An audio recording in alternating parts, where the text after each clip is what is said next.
26일 금요일 오전부터 아스트라제네카 백신 접종이 시작됩니다. 중앙방역대책본부는 22일 코로나19 백신 예방 접종 준비 상황을 설명하면서 26일 오전 9시부터 SK바이오사이언스에서 위탁 생산한 아스트라제네카 백신 접종이 시작될 예정이라고 밝혔는데요. 우선 접종 대상자는 전국의 요양병원, 요양시설, 정신요양재활시설에 만 65세 미만 입소자, 종사자 등으로 지난 20일 기준 접종에 동의한 사람은 총 28만 9,271명에 달합니다. 각 지자체는 안전한 예방 접종을 위해 접종 기관을 대상으로 사전 점검을 할 방침입니다. 코로나 이전 일상으로의 복귀가 머지않은 것 같죠?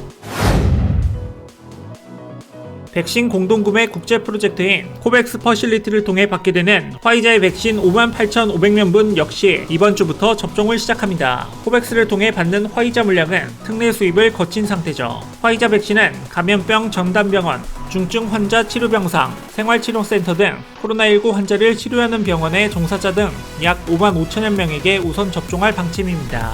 화이자 백신을 맞게 될 대상자 58,029명 가운데 94.6%는 접종에 동의한 상태고요. 정부는 본격적인 백신 접종 시작에 앞서 각 접종기관에서 대상자를 조회하고 관련 기록을 입력할 수 있는 예방 접종 등록 기능을 25일부터 오픈한다고 합니다. 해당 기능을 활용하여 피접종자의 이름과 주민등록번호로 접종 대상자 여부를 확인해 접종률, 수급량 등 정보를 관리하고 안내할 방침이죠. 17일부터 화이자 백신 접종이 시작된 일본에서는 정부의 준비 부족으로 접종 가능 인원이 대폭 줄어드는 상황이 발생했는데요. 10일 NHK 등 일본 언론에 따르면 후생 노동성은 당초 화이자와 백신 한 병당 6회 접종을 기본으로 계산을 해 총 7,200만 병분을 계약했지만 후생성이 확보한 주사기로는 한 병당 5회 접종분밖에 채취하지 못하는 것으로 뒤늦게 알려졌죠.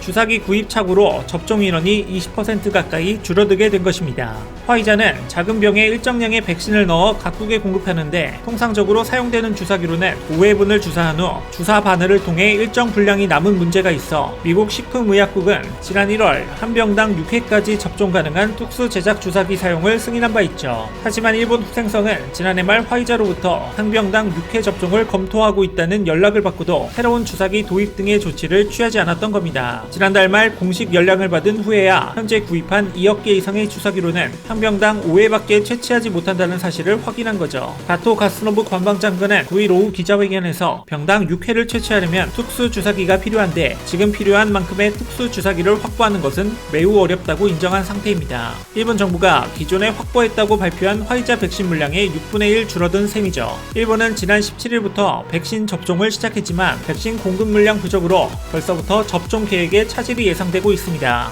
특수 주사기를 확보할 시간이 있었음에도 이를 준비하지 않아 공급받은 백신을 효율적으로 사용할 수 없게 된 데한 비판도 쏟아지고 있죠. 이에 반해 한국은 철저한 준비뿐 아니라 미국에서 내놓은 것보다 더 효율적인 주사기를 발명해냈습니다. 오는 26일 국내 첫 백신 접종을 앞두고 최근 K방역의 또 다른 주역으로 관심을 한모해받은 제품이죠. 바로 백신 접종에 쓰일 특수 주사기입니다. 최후 한 방울까지 남기지 않는다는 이 주사기는 쥐어짜기 주사기, K주사기 등으로 불리는데요. 문재인 대통령은 지난 18일 이 주사기를 만들고 있는 풍림 파바텍을 방문해 진단키트에 이어 K방역의 우수성을 또 한 번 보여주게 됐다며 극찬했죠. 이 주사기의 공식 명칭은 최소 잔여형 주사기입니다. LDS 주사기는 일반 주사기와 달리 위아래로 움직이면서 액체를 주입하거나 제거하는 역할을 하는 주사기 피스톤과 바늘 사이에 남은 공간을 최대한 줄여 쓰지 못하는 백신의 양을 최소화하도록 설계됐죠. 21일 질병관리청에 따르면 국내 업태 신의양행과 두원메딕텍 두 곳으로부터 LDS 주사기 4천만 개를 공급받기로 계약을 끝낸 상태죠. 정작 풍림 파바텍과는 계약을 체결하지 않았지만 해당 업체가 12만 개 정도의 주사기를 기부하겠다고 밝혀 초기 접종에 사용할 계획입니다. 뛰어난 발명품을 개발해낸 데 이어 기부까지 나선 관련 업체들, 달같이 코로나를 극복해 나가고 있는 한국의 모습에 전 세계가 감탄을 멈추지 못하고 있죠. 이에 주사기를 잘못 구비해 상당량의 백신을 폐기하게 된 일본이 도움을 청하고 있는 상황입니다. 일본은 우리나라에 해당 주사기 8천만 개 구매를 요청했죠. 주사기를 구입하고 싶다는 나라가 일본뿐은 아니지만요. 하지만 일본 네티즌들의 댓글 반응 놀랍습니다. 한국에서 온 주사기 따위를 쓰고 싶지 않아요. 6회분 접종이 불가능해졌다면 5회분 접종으로 시간을 끌면 된다. 그동안 일본 기업이 주사기를 만들어낼 수 있다. 한국에서 사야 되는 정도라면 난 그냥 기다릴래. 한국 따위는 의지하고 싶지 않아. 도대체 왜 이러는 걸까요? 그들이 비판해야 하는 대상은 한국이 아니라 일본 정부일 텐데요. 일본은 앞서 가파른 확산세에도 지지부진하게 반응해온 정부에 대한 불신과 비난이 팽배해 있는 상태였습니다. 이번 주사기 위약부 사태는 가뜩이나 뿔난 민심에 불을 지폈죠. 지난 1월에는 하루 신규 확진자가 8,000명대에서 이른 적도 있었죠. 사망자도 6,000명대를 돌파하면서 긴급 사태가 발령됐고요. 2월 첫째 주에는 누적 확진자 수 40만 명을 넘어섰습니다. 확산세가 두드러지기 시작할 무렵 일본 내 의료진들이 앞장서 정부 차원의 방지책을 요구했으나 조금 더 지켜보자던 스가 총리는 적절한 시기 조치를 취하지 못해 엄청난 희생을 감수하게 됐죠. 지금은 후회하고 있겠지만요. 목소리를 높였던 일본 의료진들은 얼마나 답답했을까요? 뒤늦게 긴급 사태를 연장하는 등 조치를 취했을 때는 이미 늦었죠. 이 와중에 도쿄올림픽 개최만은 지키려는 것도 이해하기 힘드네요. 코로나 사태 심화로 이미 1년 연기된 도쿄올림픽 무사히 개최될 수 있을지 의문입니다. 긴급 사태 발령 중 여권 국회의원 4명이 도쿄에 변화가에서 심야 회식을 한 것이 밝혀져 논란이 되기도 했죠.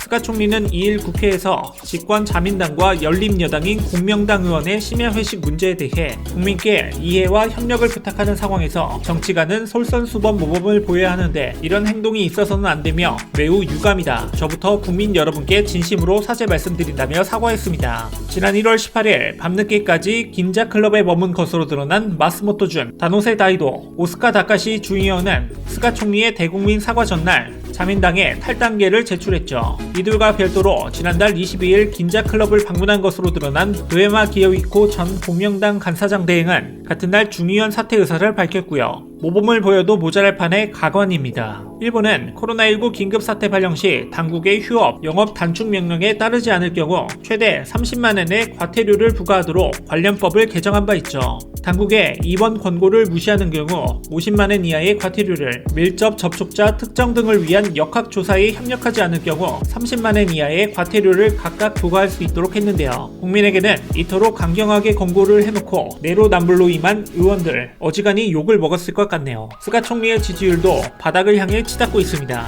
30%대 지지율로 사면 초과 상태에 놓인 스가 총리. 코로나19 대처를 비판하는 야당의 공세에는 한껏 몸을 낮추는 한편 장남의 불법 접대 의혹엔 프라이버시라고 선을 그으며 출구 전략 마련해 나섰지만 총무성 관련 접대 비리 사건은 날이 갈수록 그 스케일만 커져가고 있는 상황입니다. 비리에 가담한 명단만 늘어나고 있죠. 코로나19 확산으로 일본 내 기업들이 우후죽순으로 휴업 상태에 놓이면서 산업수당은 2009년 금융위기 이후 최대 감소폭을 보였는데 9일 교도통신 등에 따르면 후생노동성이 이날 발표한 2020년 근로통계조사에서 기본급과 잔업수당을 합친 1인당 실질임금은 31만 8,299엔으로 집계됐죠. 2년 연속 감소세가 이어지고 있는 양상입니다. 특히 잔업수당에 해당하는 소정의 급여는 12.1% 급감했는데 이는 2009년 금융위기 이후 가장 큰 감소폭이죠. 이처럼 잔업수당이 대폭 깎인 것은 코로나19 확산에 따른 긴급사태 선언으로 인한 장기간 휴업 탓으로 보입니다. 일본이 긴급사태를 선언한 지 한 달이 지난 2월 둘째 주 가계 지출이 급감하며 은행 예금이 사상 최대 속도로 급증하고 있는 것으로 나타났는데요. 7일 로이터 통신에 따르면 일본은행은 올해 1월 시중은행의 총 예금이 전년 동기 9.8% 증가한 806조 2천억 엔으로 집계됐다고 밝혔습니다. 지난해 12월 9.3%에서 상승폭이 더 커졌으며 전년 대비 역사상 가장 빠른 속도로 예금 규모가 늘었다는 설명이죠. 그만큼 소비 부진이 가속화되고 있다는 의미입니다. 코로나로 인해 정말 많은 걸 잃어버린 일본. 코로나 덕분에 드러난 사회적, 정치적 이면들도 전 세계에 충격을 안겨주고 있네요.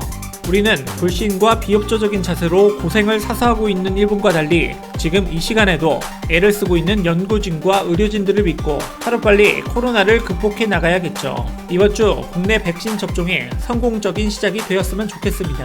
이와 관련된 여러분들의 다양한 의견 댓글로 남겨주시면 감사하겠습니다. 혹시 주식 하시나요? 140만 투자자들이 인정하는 최고의 전문가들에게 받는 급등 종목 화면 클릭하고 무료로 받아가세요.